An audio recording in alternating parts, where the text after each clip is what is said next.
নমস্কার, সবাইকে স্বাগত জানাই আমার চ্যানেলে। আশা করি সবাই ভগবানের কৃপায় ভালোই আছেন, আমরাও ভালোই আছি।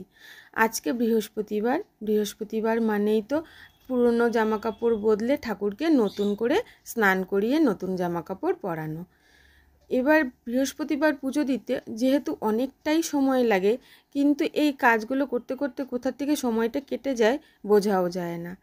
এবার ঘরটা স্থাপন করব। ঘর স্থাপনের জন্য স্বস্তিক চিহ্ন এঁকে নিলাম।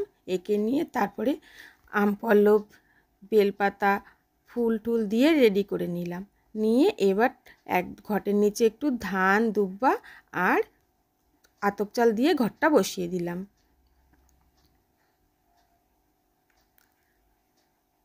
বসিয়ে নিলাম। এরপরে গোপাল সোনাকেও সুন্দর করে কিন্তু আমি স্নান করিয়ে নতুন আজকে কাপড় পরিয়ে দিয়েছি। আজকে একটু ঠান্ডা ঠান্ডা লাগছিল বলে আজকে কিন্তু শীতের পোশাকই পরিয়েছি। আর এই জামাটা কিন্তু গত বছর আমার মেয়ে বানিয়ে দিয়েছিল।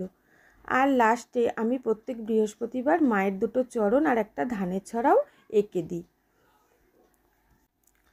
এটা আমার মামি দেখি প্রত্যেক বৃহস্পতিবার করে, তাই আমিও করি। লাস্টে আরতি করে নিলাম এবং শেষে ঠাকুরকে একটু ভোগ নিবেদন করে পুজো সম্পূর্ণ করলাম।